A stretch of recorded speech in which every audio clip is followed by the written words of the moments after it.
ಪ್ರಿಯ ವಿದ್ಯಾರ್ಥಿಗಳೇ, PUC ದ್ವಿತೀಯ ವರ್ಷದ ಕನ್ನಡ ಭಾಷಾ ಅಭ್ಯಾಸ ಪುಸ್ತಕ ಪಲ್ಲವ ಅನ್ನೋ ಪುಸ್ತಕವನ್ನು ಬರೆಯೋ ರೀತಿ ಹೇಗೆ ಅಂತ ಅನ್ನೋದನ್ನು ನೋಡೋಣ.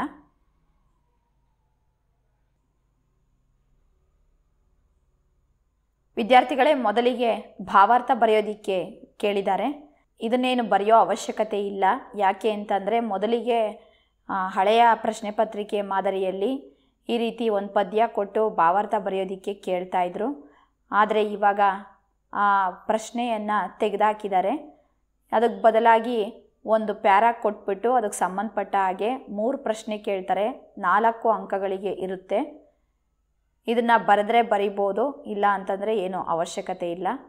ನೋಡಿ, ಹೀಗೆ ಲೇಖಕರ ಪರಿಚಯ ಮತ್ತು ಅವರ ಕೃತಿಗಳು, ಕಾವ್ಯನಾಮ ಇದನ್ನೆಲ್ಲ ಬರೀಬೇಕಾಗುತ್ತೆ. ಇದನ್ನೆಲ್ಲ ಬರೆದು ಅಭ್ಯಾಸ ಮಾಡಿ. ಸಂದರ್ಭ ಬರೆಯೋದಕ್ಕೆ ನಿಮಗೆ ಉಪಯೋಗ ಆಗುತ್ತೆ. ಸಮಾನಾರ್ಥಕಗಳು, ಒಂದು ಪದಕ್ಕೆ 2 ಅರ್ಥಗಳನ್ನು ನೀವು ಬರೀಲೇಬೇಕು. ಒಂದು ಬರೆದ್ರೆ ನಿಮಗೆ ಅಂಕಗಳು ಸಿಗೋದಿಲ್ಲ. ಹಾಗಾಗಿ 2 ಅರ್ಥಗಳನ್ನು ಬರೀಲೇಬೇಕು. ನಾನಾರ್ಥಕಗಳು ಅಷ್ಟೇ, ನೀವು 2 ಅರ್ಥಗಳನ್ನು ಬರೀಬೇಕು.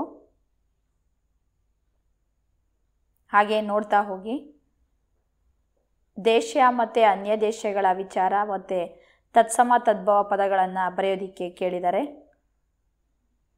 ನೋಡಿ, ಇಲ್ಲಿ ಅನ್ಯ ದೇಶ ಪದಗಳು ಸಾಕಷ್ಟಿದ್ದಾವೆ. ಇದರಲ್ಲಿ ಯಾವುದಾದ್ರೂ 2 ಅನ್ಯ ದೇಶ ಪದಗಳನ್ನು ಬರೀರಿ ಅಂತ ಕೇಳ್ತಾರೆ. ಒಂದು ವೇಳೆ ದೇಶೀಯ ಪದಗಳನ್ನು ಬರೀರಿ ಅಂತಂದರೆ ನೋಡಿ, ಇಲ್ಲಿದೆ ನೋಡಿ, ಅಚ್ಚ ಕನ್ನಡ ದೇಸಿ ಶಬ್ದಗಳು, ಅಂದರೆ ನಮ್ಮ ಕನ್ನಡದ ಅಚ್ಚ ಕನ್ನಡ ಪದಗಳು ಇವು. ಯಾವುದಾದ್ರೂ 2 ಬರೀರಿ ಅಂತ ಕೇಳಿದ್ರೆ ಇಲ್ಲಿ ಬರೀಬೇಕಾಗುತ್ತೆ. ಅನ್ಯ ದೇಶೀಯ ಬರೀರಿ ಅಂದರೆ ಇಲ್ಲಿರೋವಂಥ ಯಾವುದಾದ್ರೂ 2 ಪದ ಬರೀಬೋದು. 2 ಇಂಗ್ಲೀಷ್ ಪದ ಬರೆದ್ರೆ ನಿಮಗೆ ಸರಳ ಆಗುತ್ತೆ.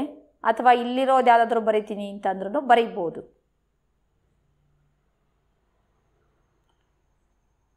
ನೋಡಿ, ಅನ್ಯ ದೇಶೀಯ ಪದಗಳನ್ನು ಈ ರೀತಿಯಾಗಿ ಪಟ್ಟಿ ಮಾಡಬೇಕು. ಈ ವರ್ಷ ನಿಮಗೆ ತತ್ಸಮ ಕೊಟ್ಟು ತದ್ಭವ ಕೇಳ್ಬೋದು. ನೋಡಿ, ಇಲ್ಲಿದೆ ನೋಡಿ, ಈ ಭಾಗ ತತ್ಸಮಗಳಿಗೆ ತದ್ಭವ ಬರೆದಿರೋದು. ಇದು ಅಷ್ಟೇನೆ. ತದ್ಭವಗಳಿಗೆ ತತ್ಸಮ ಬರೀರಿ ಅಂತಲೂ ಕೇಳ್ಬೋದು. ನೋಡಿ, ಇದು 2ನೇ ಭಾಗ ಏನಿದೆ, ಇದು ತದ್ಭವಗಳಿಗೆ ತತ್ಸಮ ಬರೆಯೋದು. ನುಡಿಗಟ್ಟುಗಳು ಅಂತಂದರೆ ನೋಡಿ, ಈ ಥರ ವಿಶೇಷ ಅರ್ಥಗಳಿರ್ತವೆ. ಅದನ್ನು ನೀವು ವಾಕ್ಯದಲ್ಲಿ ಬಳಸಿ ಬರೀಬೇಕಾಗುತ್ತೆ. ಉದಾಹರಣೆ, ಕಾಲು ಕೀಳು ಅಂದರೆ ಅಲ್ಲಿಂದ ಓಡ್ ಹೋಗು, ಪಲಾಯನ ಮಾಡು ಅನ್ನೋ ಅರ್ಥ ಬರುತ್ತೆ. ಅಪಾಯವನ್ನು ಅರಿತು ನಾನು ಅಲ್ಲಿಂದ ಕಾಲು ಕಿತ್ತೆನು. ಕಾಲು ಕೀಳು, ಕಾಲು ಕಿತ್ತೆನು ಒಂದೇ ಅರ್ಥನೇ ಬರುತ್ತೆ, ಬರೀಬೋದು. ಮೊದಲಿಗೆ ಅದರ ವಿಶೇಷ ಅರ್ಥವನ್ನು ತಿಳ್ಕೊಂಡು ಅದೇ ಅರ್ಥ ಬರೋ ಹಾಗೆ ಈ ವಾಕ್ಯ ರಚನೆಯನ್ನು ಮಾಡಬೇಕಾಗುತ್ತೆ. ನೋಡಿ, ಇಲ್ಲಿ ಸ್ವಂತ ವಾಕ್ಯಗಳನ್ನು ಇಲ್ಲಿ ಬರೆದಿರೋದನ್ನು ನೋಡ್ಬೋದು. ದ್ವಿರುಕ್ತಿಗಳು, ಯಾವುದಾದ್ರೂ 2 ದ್ವಿರುಕ್ತಿ ಪದ ಬರೀರಿ ಅಂತನಾದರೂ ಕೇಳ್ಬೋದು. ಅಥವಾ ಕೊಟ್ಟಿರುವ ವಿಭಕ್ತಿ ಪದಗಳನ್ನು ಸ್ವಂತ ವಾಕ್ಯದಲ್ಲಿ ಬಳಸಿ ಬರೀರಿ ಅಂತನಾದರೂ ಕೇಳ್ಬೋದು. ನೋಡಿ, ಇಲ್ಲಿ ಸ್ವಂತ ವಾಕ್ಯ ಮಾಡಿ ಬರೆಯೋದು ಕೊಟ್ಟಿದ್ದಾರೆ.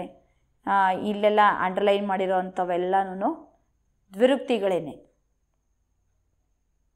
ನೋಡಿ, ಇಲ್ಲಿ ಅಭ್ಯಾಸಕ್ಕೆ ನೀವು ಇಲ್ಲಿ ಕೊಟ್ಟಿದ್ದಾರೆ, ಇಲ್ಲಿ ಬರೆದು ಅಭ್ಯಾಸ ಮಾಡಬೇಕು. ಇದಾದಮೇಲೆ ನಾಮಪದಗಳು, ಗುಣವಾಚಕಗಳು ಮತ್ತು ವಿಭಕ್ತಿ ಪ್ರತ್ಯಯಗಳಿದ್ದಾವೆ.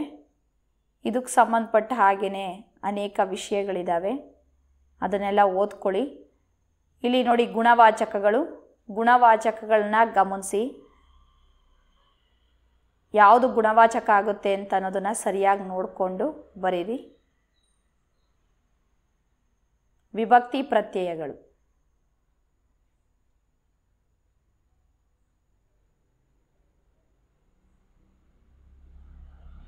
ಕ್ರಿಯಾಪದಗಳು, ಧಾತು, ಕಾಲಸೂಚಕ ಮತ್ತು ನಿಷೇಧಾರ್ಥಕಗಳು.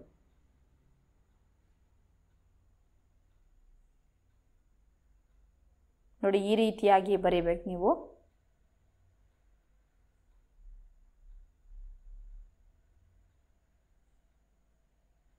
ಇದಾದಮೇಲೆ ಪ್ರಬಂಧ ರಚನೆ ಬರುತ್ತೆ.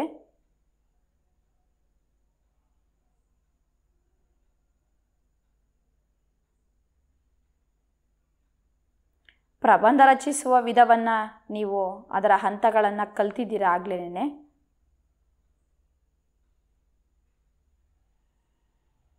ಇಲ್ಲಿ ಕೆಲವೊಂದನ್ನು ಮಾದರಿಯಾಗಿ ಬರೆದಿದ್ದಾರೆ, ಅದನ್ನು ಗಮನಿಸ್ಬೋದು ನೀವು. ಇದಾದಮೇಲೆ ಪತ್ರಲೇಖನ ಈಗಾಗಲೇ ಪ್ರಥಮ PUCನಲ್ಲಿ ಕಲ್ತಿದ್ದೀರಲ್ವಾ, ಅದೇ ರೀತಿಯಾಗಿ ಬರೀಬೇಕು. ಅಲ್ಲಿ ಏನು ವಿಳಾಸ ಕೊಟ್ಟಿರ್ತಾರೋ ಅದೇ ವಿಳಾಸವನ್ನು ಉಪಯೋಗಿಸ್ಕೊಂಡು ನೀವು ಬರೀಬೇಕು. ಆಮೇಲೆ ಇಲ್ಲೊಂದಷ್ಟು ವಿಷಯಗಳೆಲ್ಲ ಕೊಟ್ಟಿದ್ದಾರೆ ನೋಡಿ, ಇವನ್ನೆಲ್ಲ ಅಭ್ಯಾಸ ಮಾಡಿ. ಆಮೇಲೆ ಪತ್ರದಲ್ಲಿ ಯಾರ್ಯಾರಿಗೆ ಏನೇನು ಸಂಬೋಧನೆ ಮಾಡಬೇಕು ಅನ್ನೋದು ಕೂಡ ಇದೆ, ಅದನ್ನು ನೋಡ್ಕೊಳ್ಳಿ. ಇದಾದಮೇಲೆ ಗಾದೆ ಇದೆ. ಗಾದೆ ಇವಾಗ ತೆಗೆದಿದ್ದಾರೆ, ಈಗ ಇದಿಲ್ಲ, ಏನು ಬರೆಯೋ ಅವಶ್ಯಕತೆ ಇಲ್ಲ ನಿಮಗೆ.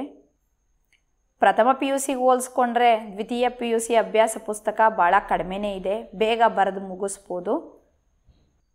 ಇದಾದಮೇಲೆ ಲೇಖನ ಚಿಹ್ನೆಗಳು ಅಂತ ಇದೆ ನೋಡಿ. ಲೇಖನ ಚಿಹ್ನೆಗಳನ್ನೇನೋ ಪರೀಕ್ಷೆಗೆ ಕೇಳೋದಿಲ್ಲ, ನೋಡ್ಕೊಳ್ಳಿ.